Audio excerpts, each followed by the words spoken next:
Hello दोस्तों, welcome to alpine classes. दोस्तों, आज की वीडियो में हम लोग बात करेंगे लॉ ऑफ डिमांड होता क्या है। Law of demand economic theory का इकोनॉमिक्स में एक महत्वपूर्ण टॉपिक है जिसको हम लोग बात करेंगे। दोस्तों, लॉ ऑफ डिमांड क्या बताता है, क्या कहता है, इन सारी चीज़ों को हम लोग यहाँ पे डिटेल में बहुत ही अच्छे तरीके से समझेंगे।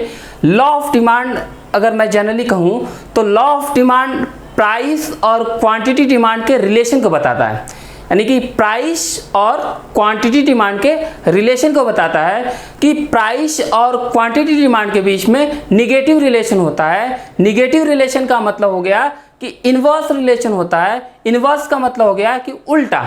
इसका मतलब क्या है कि अगर प्राइस किसी भी कमोडिटी की डाउन करेंगे तो डिमांड आपका इंक्रीज हो जाएगा।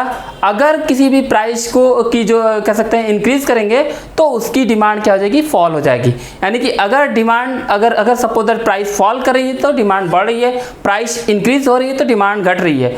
तो एक उल्टा रिलेशन है। प्राइस एक वेरिएबल है, दूसरा वेरिएबल क्वांटिटी डिमांड है। प्राइस एक वेरिएबल, दूसरा वेरिएबल क्वांटिटी डिमांड है। प्राइस अगर इंक्रीज कर रही है तो demand will fall, price decrease कर रही है डिमांड विल इंक्रीज। यानी ये बता रहा है निगेटिव रिलेशन, एक बढ़ रहा है एक घट रहा है, यानी एक घट रहा है दूसरा बढ़ रहा है। तो इस तरह के रिलेशन को हम लोग बोलते हैं निगेटिव। यानी अगर आप जो है कोरिलेशन पढ़े होंगे तो कोरिलेशन यही बताता है कि एक वेरिएबल अगर आपका डिक्रीज होगा दूसरा वेरिएबल इंक्रीज होता है, या एक वेरिएबल इंक्रीज होता है तो दूसरा डिक्रीज हो रहा है। तो इस तरह के रिलेशन को हम लोग बोलते हैं निगेटिव रिलेशन, इनवर्स रिलेशन। तो यही चीज जो है प्राइस और क्वांटिटी डिमांड के बीच में लॉ ऑफ डिमांड आपको यही बताने की कोशिश करता है। दोस्तों, आइए हम लोग और अच्छे से समझें। लॉ ऑफ डिमांड के अंदर आप देखेंगे कि कुछ एजम्पशंस हैं। उन एजम्पशंस अगर सेटिस्फाई हो जाएंगे वो सारे एजम्पशन, तो आपका law of demand definitely work करेगा, एकदम अच्छे से वर्क करेगा। साथ ही साथ हम लोग ये भी देख लेंगे कि जो लॉ ऑफ डिमांड का जो डिमांड कर्व बनता है या जो डिमांड कर्व बनता है वो आपका डाउनवर्ड स्लोप होता है। तो ऐसा क्यों होता है, इन सारी विषयों पे हम लोग बहुत अच्छे से बहुत डिटेल में चर्चाएं करेंगे। आइए हम लोग एक एक चीज़ों को करके देखते हैं। देखिए, सबसे पहले law of demand. Law of demand क्या है? Law of demand is one of the best known and important law of economic theory. यानी इकोनॉमिक्स में या इकोनॉमिक की थ्योरीज में सबसे अच्छा या कह सकते हैं one of the best and important theory है या लॉ है किसके अंदर, इकोनॉमिक थ्योरी के अंदर। कि इकोनॉमिक थ्योरी के अंदर लॉ ऑफ डिमांड बहुत ही कह सकते हैं बहुत ही अच्छे से जाना जाता है और बहुत ही इंपॉर्टेंट लॉ है। ये लॉ क्या कहता है, देखिए, this law is based on law of diminishing marginal utility. यानी ये लॉ जो है, law of diminishing marginal utility किसके ऊपर डिपेंड करता है, law of diminishing marginal utility. यानी कि आपका जो लॉ ऑफ डिमांड है वो डिराइव होता है law of diminishing marginal utility. Law of diminishing marginal utility क्या कहता है? कहता है कि जब कोई भी कंज्यूमर एक के बाद एक यूनिट्स को कंज्यूम करता है तो हर यूनिट से मिलने वाली जो सेटिस्फैक्शन होगा, यूटिलिटी होगी, वो डिक्लाइन करती जाती है। तो ठीक इसी तरह अगर हम लॉ ऑफ डिमांड में समझें तो ये कहता है कि जैसे कोई भी कंज्यूमर एक के बाद दूसरा, दूसरा के बाद तीसरा यूनिट परचेज करता है तो उसको उससे कह सकते हैं कि उससे परचेज करने से उसकी जो मार्जिनल यूटिलिटी है क्या होती जाती है, डाउन होती जाती है। इसीलिए बोलते हैं कि जो लॉ ऑफ डिमांड होता है वो law of diminishing marginal utility के ऊपर बेस्ड होता है, जैसे हमने पहले भी बता चुका है। अब देखिए आगे, दिस लॉ स्टेट्स, ये लॉ यानी कि law of demand states relation between price and quantity demanded. यानी ये लॉ है, यानी लॉ ऑफ डिमांड जो क्या करता है, ये बताता है रिलेशन, संबंध बताता है, एसोसिएशन बताता है। किसके किसके बीच एसोसिएशन बताता है, आपका बताता है प्राइस और क्वांटिटी डिमांड के बीच में क्या बताता है, एसोसिएशन, रिलेशन। ये बताने की कोशिश करता है क्या, लॉ ऑफ डिमांड। आगे हम लोग समझते हैं मार्शल क्या बोलते हैं लॉ ऑफ डिमांड को लेके। लॉ ऑफ डिमांड को लेके मार्शल क्या बोलते हैं, इसको हम लोग देखते हैं। Marshall explain the law. Marshall ने लॉ को क्या एक्सप्लेन किया, द अमाउंट डिमांडेड इंक्रीजेस। यानी कह रहे हैं क्या कि the amount demanded increases with fall in the price. यानी कह रहे हैं क्या कि आप जो है डिमांड करने की मात्रा को इंक्रीज कर देते हैं, कब? जब प्राइस फॉल कर जाता है। मार्शल ये बोलते हैं कि आप अपनी क्वांटिटी जो मांग रहे हैं या कह सकते हैं जो डिमांड कर रहे हैं उसकी इंक्रीज कर देते हैं जब क्या होती है, प्रोडक्ट की या गुड्स की प्राइस फॉल कर जाती है। एंड डिमिनिशेस का मतलब क्या हो गया कि घट जाती है जब क्या हो जाए, प्राइस यहाँ पे क्या हो जाए, ये क्या है प्राइस, जब प्राइस क्या हो जाए, राइज हो जाए। यानी यहाँ पे ध्यान रखिए दो चीजें बोला गया।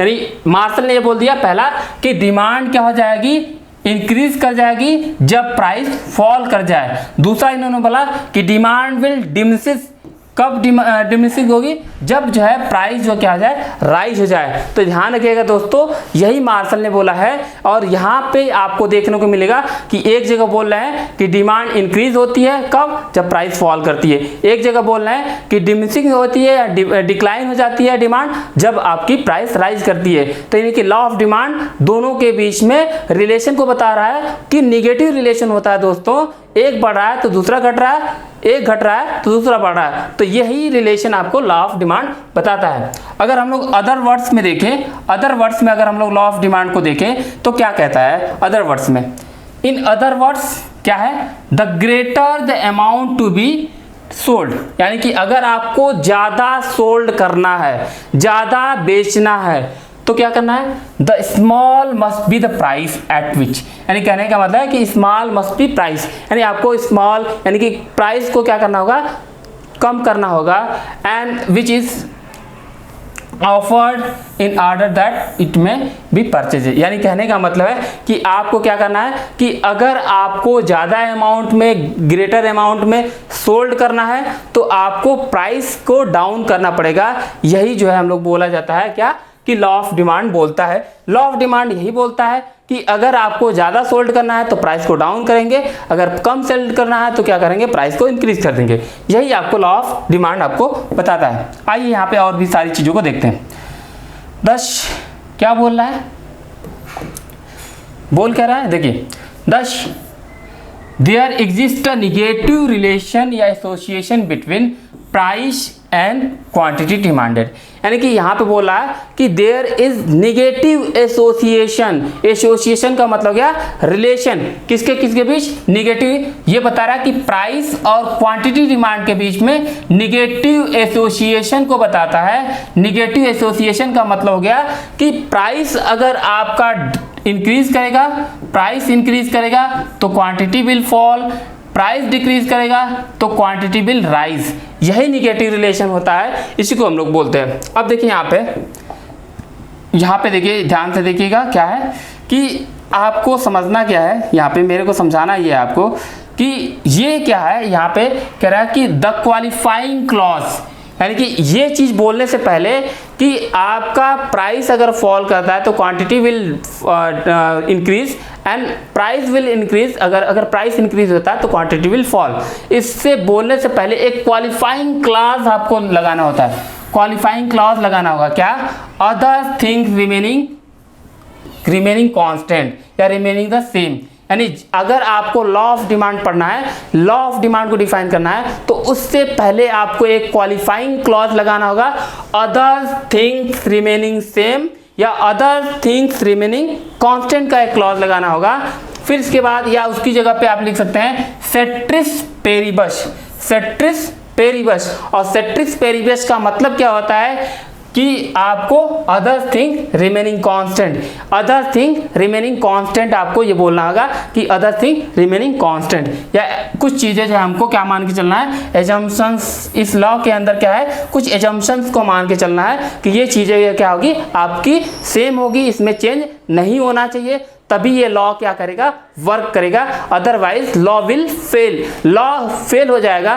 तो आपको यहाँ पे ध्यान रखना है, इन्हीं सारी चीज़ों को ध्यान रखना है। आइए कुछ एजम्पशंस को देखते हैं, लॉ ऑफ डिमांड के कुछ एजम्पशंस। यानी कि हमने जो पढ़ा कि अगर आपको लॉ ऑफ डिमांड पढ़ना है तो उससे पहले आपको कुछ क्वालिफाइंग क्लॉज होता है, जैसे कि law of demand states that other things remaining constant when price will increases demand will fall and vice versa. ये होता है आपका डिमांड की डेफिनेशन, लॉ ऑफ डिमांड की डेफिनेशन कि other things remaining constant price will increases demand will decline in other vice versa. ये सारी चीज़ें बोल सकते हैं, ये चीज़ें आपका होता है। आइए कुछ एजम्पशंस को देख लेते हैं। एजम्पशन में आपको देखने क्या है, एजम्पशन में पहला एजम्पशन आपको देखने क्या है कि there should be no change in income of the consumer.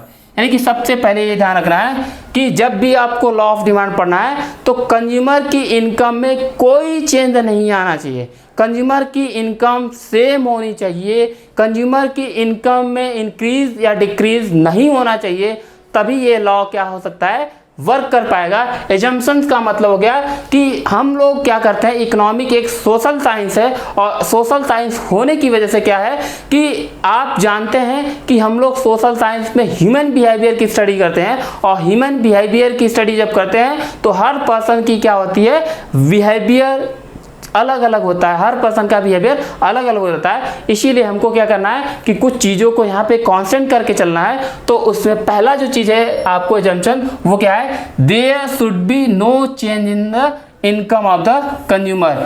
Income of the consumer यानी वाई, इनकम का मतलब क्या है, इनकम को हम लोग डिनोट करते हैं वाई से। तो कंज्यूमर की इनकम में कोई चेंज नहीं होना चाहिए, कंज्यूमर की इनकम कांस्टेंट होनी चाहिए, ये पहला एजम्पशन होना चाहिए। दूसरा एजम्पशन होना है there should be no change in taste and preferences of the consumer. अगर आपको ध्यान होगा मैंने पढ़ाया था कि कौन कौन से फैक्टर्स अफेक्ट करते हैं डिमांड को, तो उसमें आपका आया था, पहला आया था इनकम ही आया था, दूसरा आपका टेस्ट एंड प्रेफरेंस आया था, तो बहुत सारी चीज़ें आया था। तो आपको ध्यान रखना है कि जो प्राइस के अदर दैन फैक्टर्स हैं, प्राइस को छोड़ के जितने भी अदर दैन फैक्टर्स मैंने बताया था, जैसे कि income of the consumer, price of related goods, फिर हमने बताया था टेस्ट एंड प्रेफरेंसेस, इन सारी चीज़ों के अलावा जितने भी ये सारी चीज़ें हैं, इन सारी के साथ साथ जो भी और भी चीज़ें हैं वो सारी की सारी चीज़ें क्या आता है, एजम्पशंस के अंदर आता है। तो ये ध्यान रखिएगा कि आपके कंज्यूमर के टेस्ट और प्रेफरेंस में कोई चेंज नहीं आना चाहिए। There is the constant in the taste and preferences of the consumer. Consumer का टेस्ट एंड प्रेफरेंस क्या होना चाहिए, सेम होना चाहिए। अगला जो चीज़ है वो है आपका prices of related commodities should be remain unchange. यानी इसमें बताया था मैंने कि प्राइसेस ऑफ रिलेटेड गुड्स में दो गुड्स आता है, एक गुड्स आता है आपका सब्स्टिट्यूट्स गुड्स और दूसरा आता है आपका कॉम्प्लीमेंट्री गुड्स। तो इसमें मैंने बताया था कि दोनों गुड्स के प्राइसेस में कोई चेंज नहीं आना चाहिए, कि यहाँ पे जो रिलेटेड गुड्स है, चाहे सब्स्टिट्यूट की प्राइस हो चाहे कॉम्प्लीमेंट्री की प्राइस हो, दोनों की गुड्स में कोई चेंज नहीं आना चाहिए, तभी ये लॉ क्या करेगा, वर्क कर पाएगा। अगला जो एजम्पशन है उसको हम लोग देखते हैं। अगला एजम्पशन क्या बोलता है, अगला एजम्पशन बोलता है कि the commodity in the question should be normal one. यानी कि कमोडिटी क्या होना चाहिए, नॉर्मल होना चाहिए, इंफीरियर नहीं होना चाहिए, गिफिन गुड्स नहीं होना चाहिए। ये हमको ध्यान में रखना है कि दोस्तों यहाँ पे यह कह सकते हैं कि हमें जो है ध्यान रखना है कि जो कमोडिटी हो नॉर्मल हो, गिफिन गुड्स ना हो, प्राइस की वजह से उसकी डिमांड में जो है चेंज आए, न कि अदर दैन फैक्टर्स के कारण। ध्यान रखें there should be no change in the size of population. Population of the कह सकते हैं कि मार्केट में जो पॉपुलेशन है वो सेम होना चाहिए, मार्केट की पॉपुलेशन में कोई बदलाव नहीं आना चाहिए। अगला आपको एजम्पशन मान के चलना है कि there should be perfect competition in the market. Market के अंदर परफेक्ट कंपटीशन होना चाहिए, तभी ये लॉ वर्क कर पाएगा। लॉ ऑफ डिमांड तभी वर्क कर पाएगा या लॉ ऑफ डिमांड तभी अप्लाई हो पाएगा, otherwise law of demand fail कर जाएगा। यहाँ पे मैंने जो 6 एजम्पशन बताया, 6 एजम्पशंस को आपको कांस्टेंट रख के ही आपको क्या करना है कि आपको ध्यान रखना है। आइए हम लोग समझते हैं अगला जो टॉपिक है वो ये टॉपिक है। टॉपिक ये बताता है कि हमारे पास why the demand curve slopes downward. यानी कि जो डिमांड कर्व होता है, डिमांड कर्व आप देखे होंगे कि ऐसा बनता है। डिमांड कर्व कैसा बनता है, यहाँ पे क्वांटिटी डिमांड है, यहाँ पे प्राइस है, और डिमांड कर्व आपका ऐसा बनता है। ये क्या है, डिमांड कर्व। और डिमांड कर्व आपका ये जो देखिए यहाँ पे जैसे जैसे आप ज़्यादा कहने को एक्स एक्सिस की तरफ उधर जा रहे हैं, राइट की तरफ, ये डिमांड कर्व फॉल करता जा रहा है। ऐसा क्यों है, इसके पीछे क्या लॉजिक है? यानी कि आप एक चीज़ ध्यान रखेंगे, तो जितना क्वांटिटी इंक्रीज कर रहे हैं या जितना आप प्राइस डिक्रीज करेंगे, प्राइस जितना डिक्रीज होगी उतना क्वांटिटी इंक्रीज क्यों हो रही है, इसके पीछे लॉजिक क्या है, इसी सारी चीज़ों को हम लोग समझेंगे कि reasons for law of demand. Law of demand के क्या कारण है, यानी कि लॉ ऑफ डिमांड क्यों है कि प्राइस डिक्रीज हो रही है तो लॉ ऑफ डिमांड यानी कि क्वांटिटी डिमांड इंक्रीज कर रही है, प्राइस बढ़ रही है तो क्वांटिटी डिमांड क्यों डिक्रीज कर रही है, इसी को बोलते हैं, इसी को हम लोग समझेंगे बहुत ही डिटेल में। आइए हम लोग समझते हैं इसको कि क्या कारण है कि हमारा डिमांड कर्व जो है स्लोप डाउनवर्ड होता जाता है। तो इसके जो है महत्वपूर्ण 5 जो है फैक्टर हैं जो क्या करते हैं कि लॉ ऑफ जो कह सकते हैं डिमांड कर्व को स्लोप डाउनवर्ड करते हैं। यानी कि डिमांड कर्व का स्लोप जो है आपका कुछ ऐसा देखने को मिलेगा, डिमांड कर्व DD1 आपको ऐसा देखने को मिलेगा डिमांड कर्व कि जितना आप जो है क्वांटिटी या कह सकते हैं जितना प्राइस घटाएंगे उतना क्वांटिटी बढ़ेगा, जितना आप क्वांटिटी घटाएंगे यानी कि प्राइस बढ़ेगी उतना क्वांटिटी आपको देखने को मिलेगा कि ये सब। तो ये ध्यान रखिएगा यहाँ पे। तो पहला चीज़ है क्या है कि पहला है reason law of diminishing marginal utility, यानी कि डिमांड कर्व का जो ये स्लोप डाउनवर्ड होने का कारण है कि law of diminishing marginal utility, law of diminishing marginal utility ये क्या होता है अभी समझते हैं। फिर इसके बाद है आपका सब्स्टिट्यूशन इफेक्ट्स, तीसरा आपका है इनकम इफेक्ट्स, चौथा है न्यू कंज्यूमर्स, पांचवा है आपका सेवरल यूजर्स और छठा है आपका साइकोलॉजिकल इफेक्ट्स। ये 6 महत्वपूर्ण जो है फैक्टर हैं जिसकी वजह से क्या होता है कि आपका डिमांड कर्व जो है डाउनवर्ड की तरफ होता चला जाता है, डाउनवर्ड होता चला जाता है। आगे हम लोग समझते हैं पहला कि लॉ ऑफ डिमांड कह सकते हैं law of diminishing marginal utility के वजह से कैसे जो है हमारा डिमांड कर्व होता है। देखिए एक चीज़ मैं बता दूं कि क्या है कि अगर आप जो है ध्यान रखिए कि जैसे जैसे आप किसी कमोडिटी की क्वांटिटी को परचेज करते हैं, जैसे जैसे एक के बाद दूसरा, दूसरे के बाद तीसरा, तीसरे के बाद चौथा, तो वैसे ही इंटेंसिटी ऑफ डिजायर जो होती है, इंटेंसिटी ऑफ डिजायर का मतलब हो गया कि उस गुड्स को पाने की इच्छा जो होती है वो डाउन होती जाती है, डिक्रीज करती जाती है।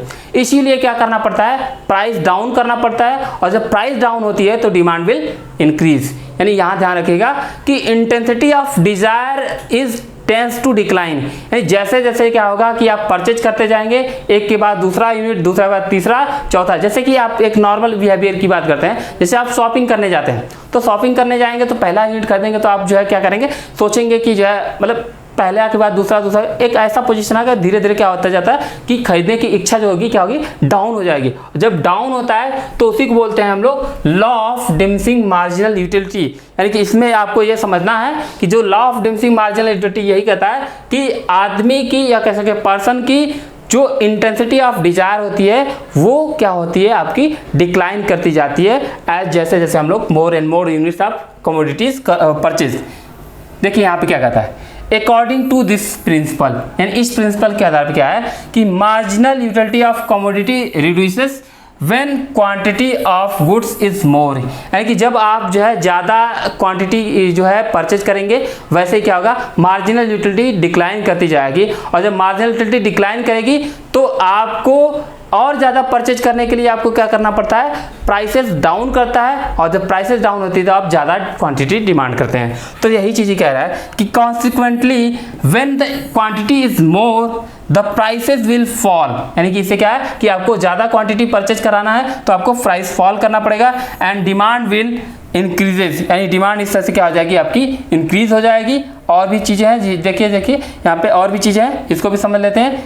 देखिए यहाँ पे hence consumer will demand more goods and when prices are less that's why the demand curve slopes downward। इस वजह से क्या होता है कि हमारी जो डिमांड कर्व होती है क्या होती है, डाउनवर्ड की तरफ होती है। तो ध्यान रखिएगा कि जब इंटेंसिटी ऑफ डिजायर कम होती है तो प्राइस डाउन करना पड़ता है, जब प्राइस डाउन होगी तो क्वांटिटी डिमांड आप स्वाभाविक सी बात बढ़ा देंगे। आगे हम लोग सब पढ़ते हैं सब्स्टिट्यूशन इफेक्ट्स। सब्स्टिट्यूशन इफेक्ट्स होता क्या है, इसे डिमांड कर्व कैसे जो है डाउनवर्ड की तरफ होता है। जैसे सब्स्टिट्यूशन इफेक्ट्स का मतलब क्या हो गया कि या जो सब्स्टिट्यूशन इफेक्ट का मतलब है कि जो सब्स्टिट्यूट की प्राइस होती है, यानी कि सब्स्टिट्यूट की प्राइस का मतलब हो गया कि एक एक्स कमोडिटी है और एक वाई कमोडिटी है, ये दोनों सब्स्टिट्यूट्स हैं, एक दूसरे के स्थान पे यूज की जा सकती हैं। अगर वाई की प्राइसेस इंक्रीज होती है तो इसकी डिमांड बढ़ जाती है, इसकी प्राइस डिक्रीज हो जाए तो इसकी डिमांड जो है डिक्रीज हो जाए। तो इस तरह के रिलेशन को हम लोग बोलते हैं सब्स्टिट्यूट गुड्स। और इसी इफेक्ट को हम लोग बोलते हैं, इसी की वजह से देखिए क्या कि यहाँ पे प्राइस अगर इसकी इंक्रीज हो जाती है तो इसकी डिमांड क्या हो जाएगी, इंक्रीज हो जाएगी। इंक्रीज होगी कि नहीं, तो इसी को बोलते हैं सब्स्टिट्यूशन इफेक्ट। देखिए यहाँ पे क्या है, consumers often classify various commodities as substitutes. For example, many Indians consumers may substitute coffee and tea with each other for various reason। यानी आप जानते हैं कि इंडिया के देश में, कि इंडिया जैसे देश में कॉफ़ी और टी जो है दोनों यूज किया जाता है, यानी कि या तो जो कंज्यूमर कॉफ़ी पिएगा या टी पिएगा। तो इसमें क्या होगा कि when the price of coffee rises, जब कॉफ़ी की प्राइस राइज करेगी तो कंज्यूमर में we switch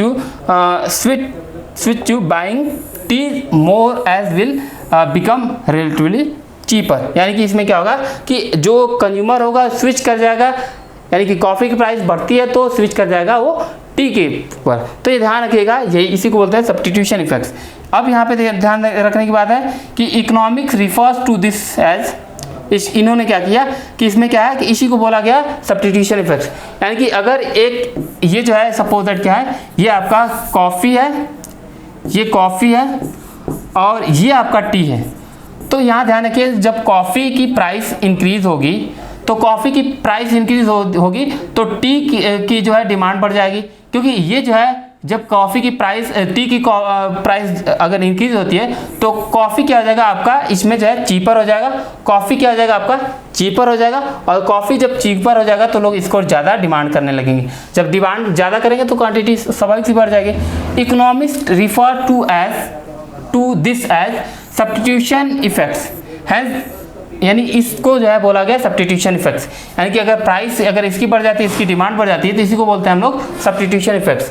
hence if the price of tea reduces its demand will increases and demand curve will be downward sloping. यानी इस तरह से आपका हो जाएगा डिमांड कर्व जो होगा डाउनवर्ड की तरफ स्लोप कर जाएगा। इनकम इफेक्ट्स, इनकम इफेक्ट क्या होता है दोस्तों, इसको हम लोग देखते हैं। इनकम इफेक्ट्स का मतलब क्या है। इनकम इफेक्ट्स ध्यान रखिए कि जब कभी भी जो है प्राइस ऑफ कमोडिटी इंक्रीज कर जाती है या डिक्रीज कर जाती है तो कंज्यूमर के टोटल इनकम के ऊपर इफेक्ट पड़ता है। यानी कि व्हेन कह सकते हैं प्राइस ऑफ कमोडिटी इंक्रीज या डिक्रीज, जो कंज्यूमर की रियल इनकम होती है वो या तो इंक्रीज कर जाती है या डिक्रीज कर जाती है। यानी अगर 100 रुपये है, अगर 100 रुपये है, अगर सपोज दैट कोई प्रोडक्ट है 10 रुपये के हिसाब से है तो आप 10 यूनिट खरीदते थे। अगर यही की प्राइस जो है 8 रुपये हो जाए डिक्रीज होके, तो आप कितना खरीदेंगे, 12 यूनिट्स खरीदेंगे। तो क्या हो गया कि अब यही यानी कि 100 रुपये में ही क्या हो जाएगा कि आपकी रियल इनकम बढ़ जाएगी। एक्चुअली में इनकम तो सेम है बट उससे परचेजिंग पावर क्या हो जाएगी, बढ़ जाएगी। तो इसी को बोलते हैं हम लोग इनकम इफेक्ट्स। इसी को क्या बोलते हैं हम लोग, इनकम इफेक्ट्स। ये ध्यान रखिएगा, इसी को हम लोग बोलते हैं income effect. According to this principle the real income of the people increases when the prices of commodity reduce. यानी कि रियल इनकम कब हो जाएगी, इंक्रीज कब हो जाएगी, जब prices of the commodity decreases, यानी कि prices of the commodity reduce कर जाए। Prices of the commodity reduce करती है तो कंज्यूमर की जो रियल इनकम है क्या आ जाएगी, बढ़ जाएगी।